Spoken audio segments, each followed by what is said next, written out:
Hello, StarCraft fans! This is Falcon Paladin coming to you with yet another daily Legacy of the Void upload, and today it's a game between Nameless and Thormato on Battle on the Boardwalk, the latter edition.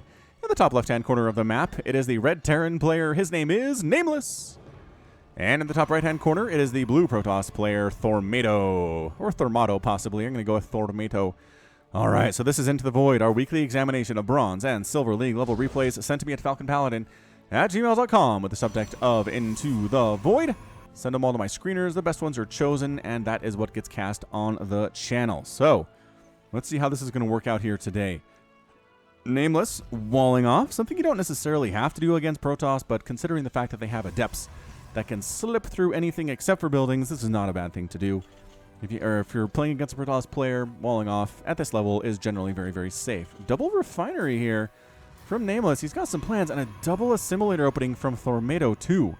So both these players are planning some shenanigans, or they just don't know what they're doing. Again, this is Into the Void. If you're trying to play safe and you get double gas, you're doing something wrong, right? That means you're going to be a little bit, if you're trying to spend that gas on something, it means you're not going to be able to make enough units or enough buildings because your probes or your SCVs are going to be harvesting gas rather than getting the minerals you need in the early stages of the game. Probe scouting here from Thormato. I cannot tell you how much I support worker scouting. Just do it. Just do it. Even if an SCV tries to kill you. So he sees the double gas and says, that's very interesting. Nice mech, says Thormato. Oh, that's interesting. So he anticipates mech because of the double gas, which is something that I would read as well if I saw my opponent doing it. However, there is no factory from Nameless right now, which is weird. He's getting a Reaper. Oh, we do have a Reaper name. We do, in fact, have a Reaper name. Let's take a look over here. What? I saw what you built. Yeah, that's right, because you scouted. That was amazing. This guy's name is a random ghost. No one knows how a ghost became a Reaper, but no one really cares about Reapers or ghosts. So there you go. If that isn't mech, you can't play. Ah, the shade. The shade being thrown in a PvT into the Void game. That's amazing. Oh no. You know what it is instead, guys? That's a Ghost Academy. Is he gonna Ghost Rush? Holy shimoly, getting a factory because he knows he needs that for the nuke. Reaper hopping on in, trying to get some stuff done. Are you not ready for this, Reaper, dude? No. A couple adepts on the way, but don't pull all the probes. Don't pull all the probes. He escapes anyway. You tried to block him off. No. Didn't happen. Okay, this is so bad. Don't do this. Don't pull all of your workers off to try to get rid of one Reaper. Super terrible. Adept. Finish him. Oh, wait. No. Maybe the other Adept is making a good angle of attack and finally gets rid of the dude, but that was a lot of lost mining time. A lot of lost mining time. All right, so here we are with a Ghost Academy. Here we are making a Ghost, and Ghosts do have Cloak by default at the start of the game in patch 4.02, which is what this is, which is why Ghost Rushes are going to be a thing. Going to be a thing that you're going to see from time to time, especially at the lower levels. You feel like. If this is in a robotics facility, you're in trouble. Oh, Thormato. Oh, Thormato. Stargate and a Twilight Council. You could make an Oracle for Revelation, but it's hard to throw a Revelation down on a ghost you don't know is there until you hear the nuclear launch detected message. Right? Oh, the ghost is here. What up? Ghost is here. Block this off. Block this off with your bodies. Oh, snap. That's not great. That's not great. Did he not make a... He's not even making a nuke. What the crud, dude? Are you just going to win this thing with straight cloaked ghosts?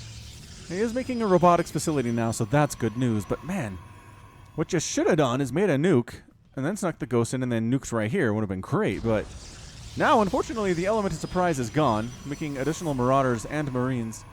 There's an Oracle on the way for Thormato. Should we name the Oracle? We can name the Oracle real quick. What's your name? What is your name, Oracle? Your name is Blue Moon. If this Oracle gets 10 kills, Falcon buys me a cold Blue Moon. Wow. All right, 10 kills. 10 kills for whoever made this. And this is a good replay for this because it is Into the Void. And Oracles can get a lot of kills if the Terran player is not paying attention. Over here, right. I tell you, just make a nuke. You got a factory.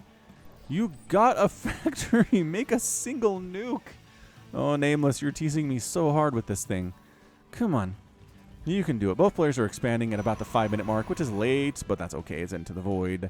Definitely want to expand a little bit faster than that. Ghosts, ready to rock. That ghost looks cool, man. I don't know how he sees out. Think he has eye holes in there? Sure looks like it's covering his eyes.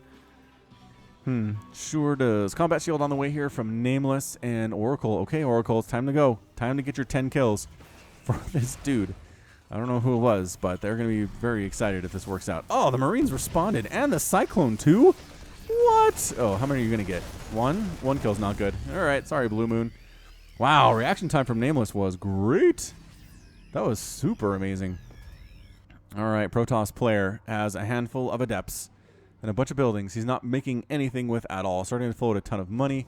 Not making additional probes. Always be making probes. Always be making pylons. Always be warping in stuff.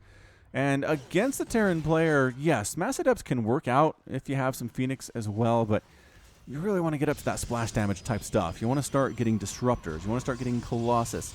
Those are the things that will help you to win the game. Carrier is also pretty good against Terran if you can survive long enough to make that happen. So it looks like we're gearing up for a pretty good style macro game. Observer scouting what's coming out here over on Nameless' side of the map, and he's feeling, I'm sure, a little bit sheepish that he didn't, he's not seeing mech, right? I mean, there's a Cyclone, but this isn't mech.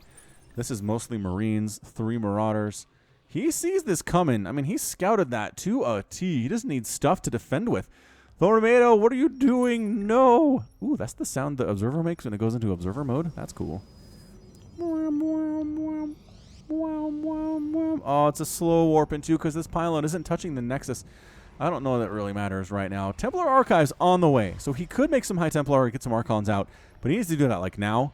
That's definitely not happening. All right, here we go. Marines, Marauder, Cyclone. Pylon at the front, going to get killed. Adept versus these dudes. Who's going to win this particular battle is not looking good. Steady targeting being used against these Adepts. Basically one-shotting them, and that was a shellacking for the Protoss player. Goodbye, friend. Natural base going to die here as well. 52 to 37 total supply. A couple High Templar are warping in. Archon. Go Archon. You guys don't have Storm. You can't really do anything else. You do have a basic attack. That's true. You do have this basic Psy Blast attack, but it's only 5 damage per shot, and the weapon speed of 125. It's not great. It's just there to keep you at the back, and Thormato's out! Oh, Thormato. Bad news bears for you. Aw. Well, don't go anywhere. This is going to be a sneaky twofer edition of the Into the Void. Yeah, that hurt. That hurt Thormato. Calling the mech doesn't happen. Doesn't really have enough units to defend against this kind of crazy. I mean, was it really even a 2-base timing attack? I don't know what it was. Just a big attack. Cyclone ends up with the kill. Ghost has a couple kills. Other Ghost has 6 kills. Hot dang. I would love to see a nuke, but maybe next time. All right, stick with me. We'll come back with part 2 of our sneaky twofer Into the Void in just a second. Part 2 of our sneaky twofer for Into the Void will feature Captain Bob and Ebony Shade on Catalyst, the latter edition.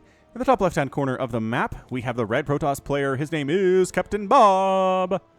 And at the bottom right-hand corner, it's going to be the blue Terran player, Ebony Shade from 115L.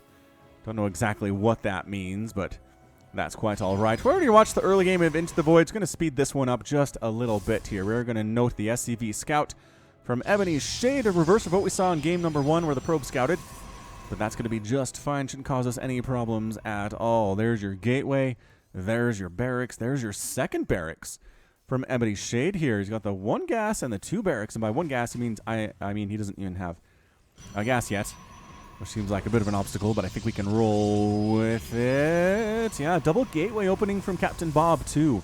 Oh, with the double gas. So many double things. So many double things happening right now. Is Captain Bob playing this like it's Protoss? No, he's making Zealots. He's making Zealots, interestingly enough. Production's going to be Reaper. Is that going to be a second Reaper for Ebony Shade? What are you doing with your barracks, dude? The answer is absolutely nothing right now, so that's not ideal. It's going to be Reaper group names? What? What is going on? All right. This is the Hardy Boys. Matt and Jeff and Shemp. I guess it's good that it's a pair. So the Hardy Boys. Hardy Boys, Reaper heading on out. That was really weird. That was really interesting that we did it that way, wasn't it? I feel like it was. Stargate opening here from Captain Bob 2. Making a sentry, making a stalker. Ah, it does have a shield battery. All right, defensive shield battery here at the top of the ramp. The Reapers don't really have to go up the ramp, is the important thing here. they can hop up, right? They can hop up this cliff. Ready, get set, you. Sneaking around the backside. Go, Reapers. Go, Hardy Boys. Go. Go, Hardy Boys. Go. Oh, that guy did manage to get down the cannon. Then it was killed. Going to be a fleet beacon opening from Captain Bob. What is going on right now?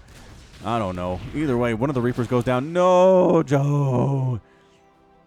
Joe and Frank, the Hardy Boys. Oh, those Zealots could have gotten a hack off and did not instead. So they doesn't see an expansion. Does get a nice scout off, though. Shield battery here looking pretty nice as far as defensive stuff goes. Also did manage to scout the fleet beacon. Oh, he didn't scout the fleet beacon. How did he not scout the fleet beacon? That's insanity. All right. Ebony Shade just making Marines at this point in time. Getting a couple tech labs on his barracks. Going for a third barracks. Going for a starport, which means you have the factory. Yes, the factory is in fact getting that tech lab. A reactor on one of the barracks here instead. It's going to be Tempest. It's going to be a Tempest push off of one base from Captain Bob. I don't understand. I'm going to be honest with you. I'm not entirely sure what's going on. I don't think I've ever seen a one-base Tempest push out of a Protoss player before. He's got shield batteries and cannons. He's basically turtling up and trying to go to Tempest, which... generally, turtling up is something you do if you're trying to go to battle cruisers if you're a Terran player, right? Something that Ketrock has done or Mass Ravens. That way. Anyway, a lot of missile turrets going on here. He did see the early Stargate. Once again, does not know about the additional Stargate. Wait, is there an additional Stargate? Are we one base Tempesting here? Okay, pro tip. If you're going to go Mass Tempest, make two Star... Oh, he does have two Stargates. Wow, I am so blind sometimes, you guys. I don't know. I have no excuse. None whatsoever. Working on +1 attack. He is expanding too. All right, so it's not a one base. Crazy Tempest all-in kind of a thing here. But missile turrets are up. The problem with missile turrets is that they don't have as good a range as Tempests do. And Tempest will outrange them super duper hard without even really trying here. Shields level 1. He's going to have upgraded Tempest. Remember that little ability, Disruption? Tempest had in like a beta patch of Legacy of the Void. It was one of the balance patches, and they thought about giving an ability that basically dropped a little electric charge that you drop next to buildings or units, and it just did AoE damage for like a minute. It was a crazy long time, and it was really good. And then they decided they couldn't balance it and pulled it out. But I remember some of those games. Shield battery cannon. Shield battery cannon. I mean, this is a lot of stuff invested into cannons. 5 cannons and 6 shield batteries on the ground right now for Captain Bob. Wow. Reaper, Frank, the remaining Hardy Boy, sneaking around, gonna hop inside the oh, no, don't do that. Don't do that. 3 shots dead. Didn't get much information except for the fact that there's a cannon. All right, 2 tanks mixed in here too for Ebony Shade. It is time to move on in. And trying to bait them back into the tanks. Pretty, so far, so good, I would say. Wow, Protoss army just gets absolutely annihilated there. Cannon, shield battery going down, cannon going down. Bring the tanks. Bring the tanks with you. I know there's a lot to pay attention to right now, but your tanks are doing absolutely nothing, and you need them for stuff. Marines know they're good against Tempest, but look at that healing. Look at that healing going on with this Tempest. Ay caramba. Does get rid of the medevac here, so these guys are not getting additional healing from their side at all. Dude, the tanks, you're killing me. Tanks from Ebony Shade. You're killing me. Marines and Marauders say we can't kill that Tempest, so we are absolutely going to take down this Nexus instead. The Tempest fire rate is incredibly sad. And they take it down, so that's a major victory for Ebony Shade. Killing some pylons. You can kill that cannon if you want, or you could bring your tank and kill the cannon. That sounds fine. Oh, Tempest. Going to kill a Marine. How many kills do you have? 9 kills? 9 kills on that Tempest. Oh, only an Into the Void. Only an Into the Void. As an early game Tempest have 9 kills against a Terran. Smartly, Ebony Shade is working on Vikings and Marines. That is the correct response if you're trying to take down a dude who's making Tempest. Also, keep making SCVs, Ebony Shade. I know you really want to make stuff, but making SCVs is good too. You only have 30 off of 2 bases when you really want to have closer to 45-ish. Yeah, 45 seems good. 45, 50, and then expanding beyond that as well. Well, the tanks finally got in the action, deciding to retreat. Captain Bob, can he expand at this point? I don't know that he can't, but he's double pumping Tempest. Tempest do have +1/+1 where it's +1 attack and +1 shields, which is kind of interesting. And here come the Marines. So they've got +1 attack. They've got combat shield. They've got stim. Are there any medevacs with them is my question, though. I think all the medevacs are dead. All 2 of them are dead. Production tab says no more. Says we're making Vikings instead. Sorry, Marines and Marauders. You gots to fend for yourselves. Which is never a great thing to hear if you're on the ground. High-sec auto-tracking on the way, which does increase the range of missile turrets by 1, but it's still not enough to outrange the Tempest attack range of 10. Right? So you start with 6 and you start with 7 and you go to 8 with your missile turrets, but Tempest air to ground. It has been nerfed. It's not as big as it used to be, but it's still enough to outrange static defense. Which was the intent. Was the intent here. Man, these shield batteries. Captain Bob really making these things work for him. But Ebony Shade is sitting on ×2 the supply of his Protoss opponent here. He's at 102 to 51 exactly ×2. Specifically here, working on upgrades. Still just sort of hanging out. Might be time to go. Might be time to go, friend. Are you not interested? He's going for a 3rd base. It's done. Upgrading to an orbital command here. Still is just started making an SCV, so that's good. 36 to 21 harvesters. Captain Bob just now reestablishing his natural base. Captain Bob is learning an important lesson here today, which is going Mass Tempest against Terran is a bad idea. It is a super mega bad idea. And really only something you would see in Into the Void. I mean, yeah, they're big and they're awesome looking, right? You think these guys would be great against Marines, but nope. Marines are the best thing against air stuff in the entire game. Just a ball of Marines can kill anything in the sky exceptionally well. It's just their range is kind of short, so you got to stay away from them. Range of 5, right? Range of 5. Dude, Ebony Shade, you got this. I believe in you wholeheartedly, friend. Working on a robotics bay is Captain Bob. Working on high-capacity fuel tanks is Ebony Shade. He doesn't have any medevacs. You have no medevacs. Why would you increase the time on the boost on medevacs? That makes no sense. Don't do this. Don't do this if you don't have any medevacs. Pro tip. Also getting a fusion core possibly for battlecruisers, but you don't want battlecruisers. Battlecruisers are bad against Tempest. They're real bad against Tempest. Oh, he wants to kill his cannon that killed one of the Hardy Boys. Ebony Shade wants revenge. Real bad. All right, man. Get your revenge. Scan.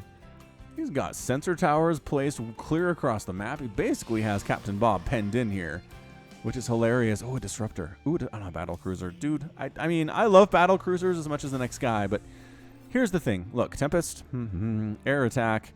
There it is. Versus Massive. 57 damage per shot versus Massive with a range of 15. If they're handled correctly, they will destroy all of your battlecruisers very easily. So don't do it. Don't do it. More reinforcing units coming on up. More Vikings. I mean, the Viking count alone is pretty scary right now for the Tempesting player. Captain Bob. Captain Bob just sounds British. Does it sound British to anybody else? Kind of sounds like a British name. More battlecruisers on the way. Getting a 4th base is Ebony Shade, recognizing the Protoss player isn't moving out. I can expand all I want. 172 to 72 total supply. Ebony Shade has 100 or more supply than his opponent. This is another lesson. Attack. Attack. At least know what your opponent has. Recognize what your opponent has. All right, Vikings spotting the high ground so that cannon dies. And then kind of splitting the party a little bit here. Oh, is he dragging the Vikings over? He's dragging the Tempest over this way while the dude's coming to the front. What are you doing? Why are you not A-moving? Oh, right underneath those Tempests. The Vikings going to town on these Tempests. Bad news bears indeed. Battlecruiser trying to get rid of one of these cannons, which is fine. Yeah, that's going to be it. There's absolutely no coming back from this. The Viking fleet is just ridiculously huge. Ridiculously big here. The Disrupt... Oh, did these guys do anything? Oh, no. Go Purification Nova. Get him. Oh, okay. Actually did get a decent hit off there, but not anything else. Battlecruiser. Pew, pew, pew, pew, pew, pew, pew, pew, pew, pew, pew. I guess you could drop your Vikings for some additional DPS if that's what you wanted to do here, but yeah, that's it. Captain Bob making a Dark Shrine. When behind Dark Shrine. This may be the most extreme example of when behind Dark Shrine I've ever seen, but that's it. A good game from Captain Bob Ebony Shade throws out the good game as well. Captain Bob is defeated, and Ebony Shade is victorious. You still wanna kill stuff, huh? All right, we'll let you. We'll allow you to continue murdering things if that's what you're into. Oh no, you're not. Okay, good. Whew. All right, so that's going to be it from me. This has been Falcon Paladin with a sneaky 2 for edition of Into the Void. Go ahead and hit that like button. Hit that subscribe if you like what you saw and what you heard today. You can also catch me on Twitter, Facebook, and Patreon, all at /Falcon Paladin. And until next time, as always, thank you so much for watching, and you take care of yourself.